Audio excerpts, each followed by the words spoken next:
ehemplo at inspirasyon ang sinusubukang gawin umano ni Jordan Clarkson nang matanong ng media tungkol sa posibilidad na muling pagpasok nito sa hanay ng Gilas Pilipinas. Muli din niyang ibinahagi ang nakikitang tsansa ng pambansang kupunan sa pagsabak nito sa international stage.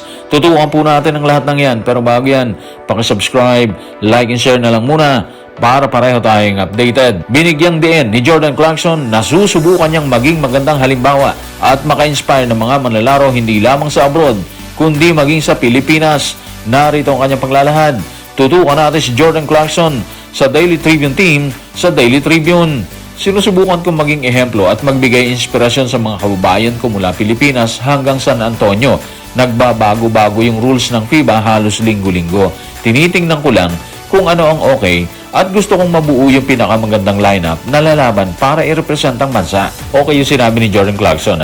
Dalawang solid na point kagad ang tinamaan niya doon mga playoffs. Una, inspirasyon at ehemplo.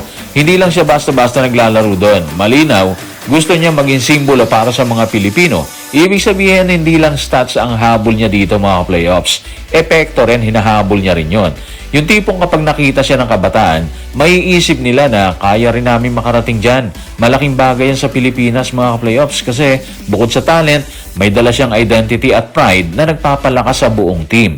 Pangalawa, pabago-bagong rules ng FIBA. Ito yung hindi nakikita ng marami kasi Yung eligibility, availability, at kung sino ang pwedeng maglaro. Ang gulo minsan, di ba? Kaya gets mo kung bakit sinasabi niya na tinitingnan muna nila kung ano ang pwede at okay. Hindi lang ito simpleng pagpili ng magagaling. Kailangan pasok sa rules, available at swak sa sistema. Dito nagiging komplikado yung pagbubuo ng lineup kasi Ngayon, yung best team na sinasabi niya, dito papasok ang totoong issue. Sa grupo ni Coach Tim Cone, may solid na pundasyon, may sistema, may chemistry. Pero kung titingnan mo ng diretsahan mga playoffs, number 1, kulang sa consistent na berador sa tres. Kapag hindi pumapasok ang outside shooting mga playoffs, hindi bumubuka ang opensa. Pangalawa, kulang sa perimeter defense, lalo na laban sa mas mabilis at sharpshooter na teams, di ba? Napupuruhan sa labas Pangatlo, spacing issues. Kapag walang threat sa tres, nagkakanda dikit-dikit ng depensa ng kalaban. Kaya yung sinasabi ni Clarkson na best team, hindi lang ito pangalan o sikat. Ito yung lineup na kayang punan yung butas. Kailangan ng mga player na kayang pumutok sa tres anytime, kayang dumepensa sa guards ng kalaban at kayang sumabay sa pisikal at bilis ng international game. Hindi sapat ang puso lang dyan. Kailangan tama ang timpla ng lineup. Kahit gaano kalakas ang pangalan, kung may butas sa tres at depensa, lalabas at lalabas yan. At doon papasok yung punto ni Clarkson. Hanapin yung pinakaswak, hindi lang pinakasikat. Sa dulo malinaw mga playoffs. May puso yung Gilas may sistema. Ang kulang na lang siguro yung eksaktong piyesa para maging kumpleto yung laban. Sa huli ng kanyang pahayag, naniniwala si Jordan Clarkson na may kakayahan ang kanyang grupo o ang grupong binabato ng intriga, buungan ng palyadong kampanya sa second window ng qualifiers. Narito ang kanyang paliwanag. Tutukan natin si Jordan Clarkson sa report ng Daily Tribune team sa Daily Tribune. Sa tingin ko may magandang chance kami Maganda yung team namin, di ba?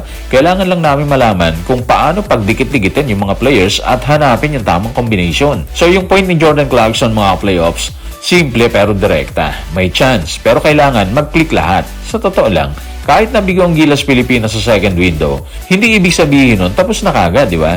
Ibang usapan sa Asian Games, ibang stage, ibang momentum, at mas may chance na makabawi kung tama ang timpla ng team. Actually, dedepensahan nila yung title sa Asian Games Yung sinabi ni Clarkson na kailangan mag-mess at mahanap ang tamang combination, doon umiikot lahat Kasi kahit gaano kaganda ang lineup sa papel, kung hindi nagkakaintindihan sa loob, wala rin.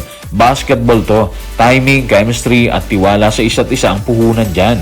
May talent ang Gilas, walang duda, pero hindi pa consistent ang performance ng bawat isa. May mga laro na sabay-sabay silang iinit, pero may mga pagkakataon din na sablay yung iba. Kaya nahihirapan silang humabol dun Hindi naman siya paninisa actually, no? Normal kasi to sa team na binubuo pa lang yung chemistry. Ang kailangan lang talaga, malinaw na roles. Sino yung scorer, sino yung defender, sino yung facilitator, di ba? Tiwala sa sistema syempre at consistency sa execution. Kasi kung bawat player magpe-perform ayon sa role nila, kahit hindi lahat superstar ang performance, lalakas ang buong team dyan. At doon papasok yung sinasabi ni Clarkson na good chance. Hindi siya umaasa sa swerte. Umaasa siya na kapag nag-click ang combination, yon, lalabas yung tunay na lakas ng Gilas Pilipinas. Sa dulo, ganito lang yan mga playoffs. Hindi kailangan perfecto ang bawat player. Ang kailangan, swak ang bawat isa sa sistema. So guys, maraming salamat.